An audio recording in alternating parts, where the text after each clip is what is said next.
नमस्कार दोस्तों, इस वीडियो में हम जो मालदेव राठौड़ थे, राव मालदेव राठौड़ जो कि राजस्थान के मारवाड़ साम्राज्य के राजा थे, जोधपुर के राजा थे बोल सकते हैं हम। बहुत ही अच्छा इनका जोधपुर के विकास करने में योगदान था और उस समय के बहुत ही पावरफुल राजा थे। इंडिया के सारे पावरफुल राजाओं में इनका नाम लिया जाता था। इनकी सीमाएँ एक बार तो सूरवंश तक पहुँच गई थी और फिर सूर साम्राज्य से इनकी टक्कर भी हुई। तो इस बारे में हम इनके बारे में जानेंगे कि भाई ये कौन थे, इनका व्यक्तिगत जीवन क्या था, इतिहास में इनके जो कुछ लड़ाइयाँ थी, उनका क्या परिणाम हुआ, जो भी है हम देखते हैं इनके बारे में। और हमारा ये लेक्चर होगा वो पूरा मालदेव राठौड़ के बारे में ही होगा, देखते हैं। तो देखो, मालदेव राठौड़ जो थे, मालदेव राठौड़ राव मालदेव राठौड़ 5 दिसंबर 1511 को इनका जन्म हुआ था और 7 नवंबर 1562 को इनको मृत्यु हुई थी। ये राठौड़ वंश के मारवाड़ के राजा थे। तो राव मालदेव राठौड़ के बारे में देखते हैं। 5 सितंबर 1511 को इनका जन्म और 7 नवंबर 1562 को इनकी मृत्यु। राठौड़ वंश के मारवाड़ के राजा थे जिन्होंने वर्तमान राजस्थान राज्य को मारवाड़ राज्य पर शासन किया था। मालदेव 1531 ईस्वी में सिंहासन पर चढ़े और राठौड़ की एक छोटी पैतृक रियासत विरासत में मिली, लेकिन अपने पड़ोसियों के खिलाफ सैन्य कार्रवाइयां की और एक लंबी अवधि के बाद मालदेव ने महत्वपूर्ण क्षेत्रों पर विजय जैसे कि भादराजून का वीरा सिंघल, जोधपुर के सिकंदर खां, शिवाना के डूंगर सिंह यानी मांगलिया देवा को यहाँ के प्रबंधक नियुक्त किया था और बीकानेर के जेतसी, मेड़ता के विरमदेव और दरिया जोश हाथी को लेकर नाराजगी थी। और उसके बाद में जैसलमेर के भाटिया से भी फलोदी जीता और बिलाड़ा और सिसवी जैसे क्षेत्र जीते। तो कुल मिला के अपने आसपास के जितने भी राजा थे उनको इन्होंने परास्त किया था, हराया था। तो इनके बारे में और अपन देखते हैं।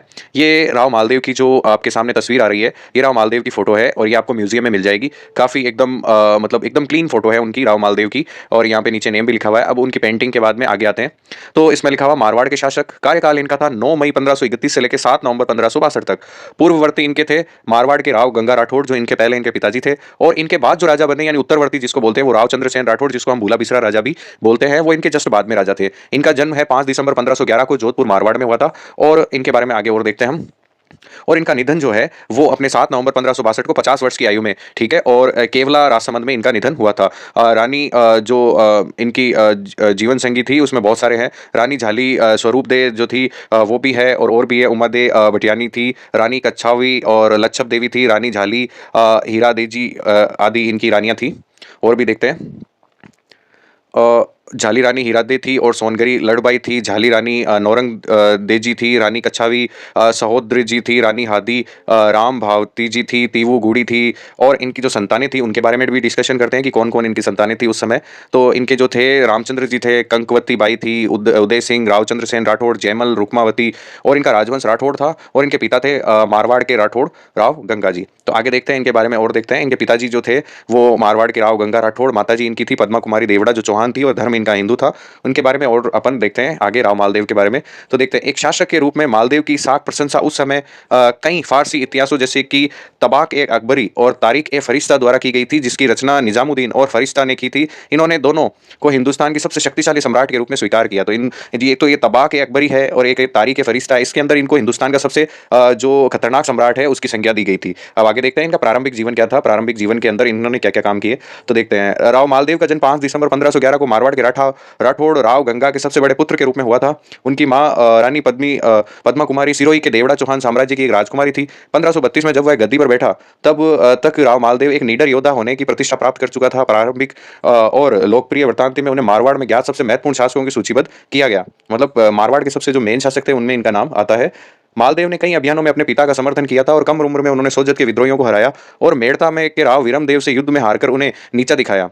मेड़ता के राव विरमदेव को नीचा दिखाया इन्होंने हरा के। मालदेव के बाद 4000 मजबूत सेना का नेतृत्व किया और फरवरी 1527 को बयाना में घेराबंदी और 1 महीने बाद खानवा में राणा की मदद की। और उन्होंने व्यक्तित्व के रूप में मुगल सेना के वामपंथी नेतृत्व किया। और राजपूत संघ की हार के बाद उन्होंने घायल और बेहोश राणा को युद्ध के मैदान से बाहर कर दिया। और 1529 में राठौड़ विद्रोही शेखा और नागौर के खानजादा दौलत खान ने जोधपुर पर हमला किया और हालांकि राव गंगा और मालदेव ने इस सेना को हराकर शेखा को मार डाला। अब आगे देखते हैं और भी है।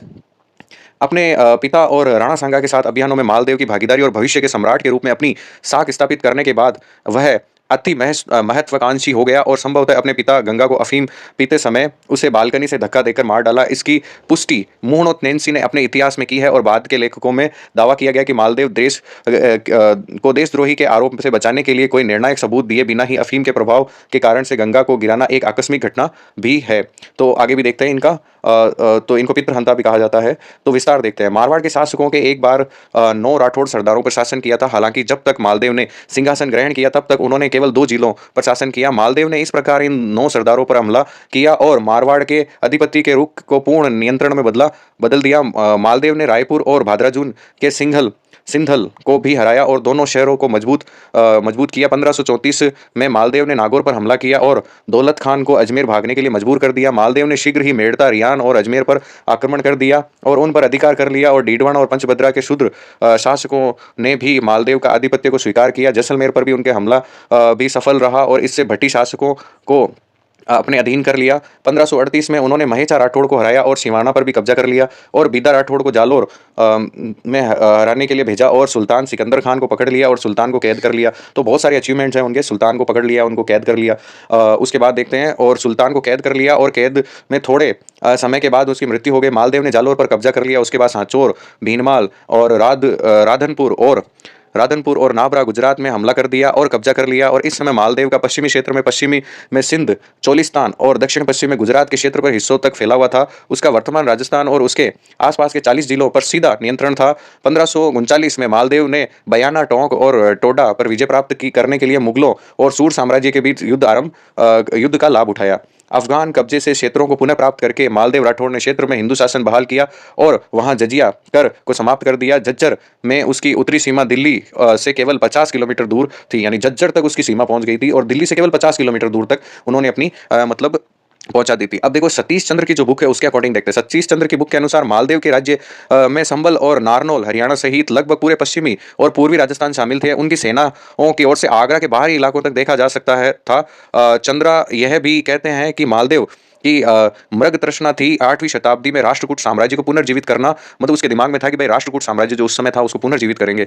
लेकिन पृथ्वीराज चौहान और राणा सांगा मालदेव के विपरीत राजपूत जनजातियों का समर्थन नहीं था और राजनीतिक रूप से अकेले राजस्थान में स्थित कोई भी साम्राज्य पंजाब के ऊपरी गंगा घाटी तक फैले हुए साम्राज्य को चुनौती या पराजित नहीं कर सकता था। अकेले तो नहीं कर सकता था, सबकी मदद से ही कर सकता था। यह मालदेव की मुगल और सूर साम्राज्य के साथ सीधी प्रतिस्पर्धा करने की आशा और की ओर इशारा कर रहा था। अब देखते हैं राठौड़ साम्राज्य के बारे में और भी बातें हैं। तो देखो राठौड़ साम्राज्य युद्धों की लंबी जो अवधि थी, लंबी अवधि के अंदर युद्धों की लंबी अवधि वगैरह के बाद मालदेव ने अपने पड़ोसियों से महत्वपूर्ण क्षेत्रों को हटा दिया और मारवाड़ साम्राज्य का विस्तार किया। अपने चरम पर मालदेव राज्य लगभग दिल्ली और आगरा तक फैला हुआ था। उसकी पूर्वी सीमाओं में हिडौन, बयाना, फतेहपुर सीकरी, उत्तर प्रदेश, मेवात, हरियाणा शामिल थे। उनका प्रभाव उत्तर पश्चिम में सिंध और दक्षिण में गुजरात तक गहरा गया। तो अभी भी काफी जो मालदेव के बारे में जानकारी प्राप्त करनी है तो ये इसका फर्स्ट पार्ट है। सेकंड पार्ट भी मैं जल्दी आपके सामने लाऊंगा और मालदेव के बारे में और भी कई युद्ध उसने क्या लड़े थे, उत्तराधिकार का क्या था, वो सब हम अगली वीडियो में डिस्कशन करेंगे। धन्यवाद।